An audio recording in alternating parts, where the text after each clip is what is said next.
Assalamualaikum warahmatullahi wabarakatuh. Halo semuanya, perkenalkan saya Rika Maulida dari kelas 11 nomor absen 35.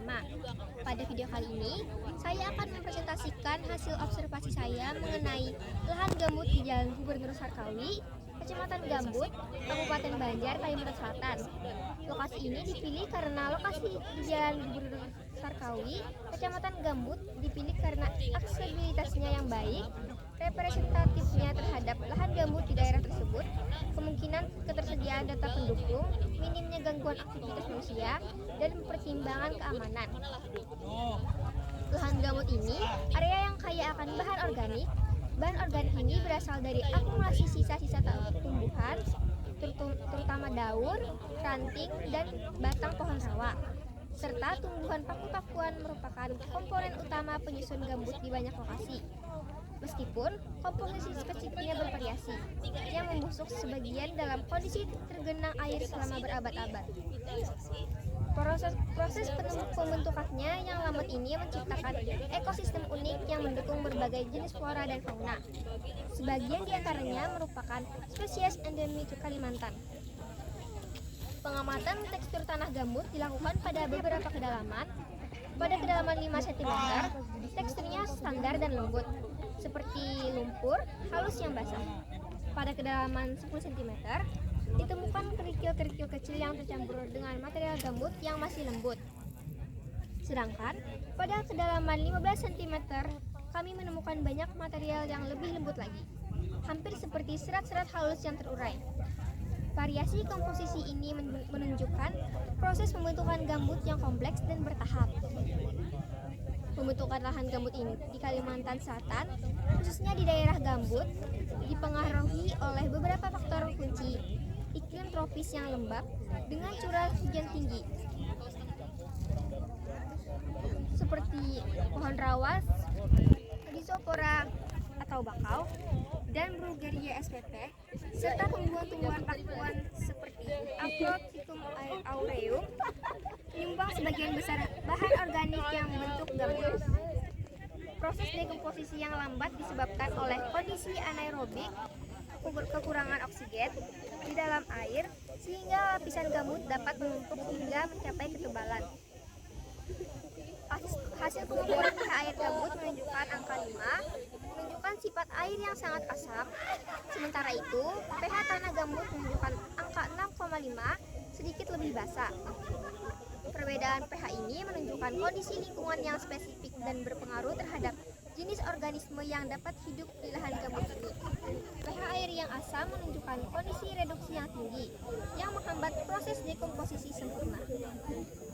Vegetasi di lahan gambut ini didominasi oleh pohon rawas seperti Rhizopora spp atau bakau dan Brugueria spp yang memiliki akar napas untuk beradaptasi dengan kondisi tergenang.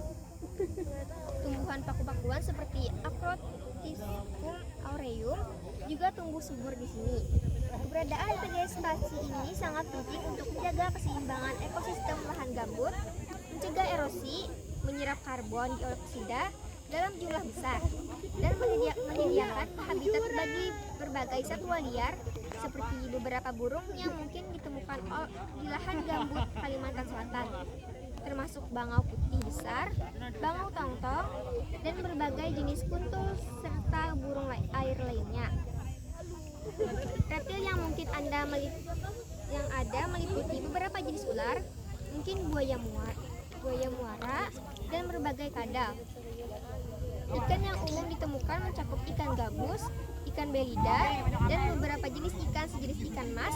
Daftar ini adalah keanekaragaman hayati lahan gambut sangat tinggi dan membutuhkan studi lapangan lebih lanjut untuk identifikasi spesifik. Ayo jaga lahan gambut. Lahan gambut merupakan aset penting bagi lingkungan dan kehidupan kita di Kalimantan Selatan. Kerusakan lahan gambut akibat pembukaan lahan untuk perkebunan seperti kelapa sawit dan akasia, serta pembukaan lahan gambut melibatkan pengeringan melalui pembangunan kanal, menyebabkan oksidasi bahan organik dan pelepasan karbon dioksida ke atmosfer.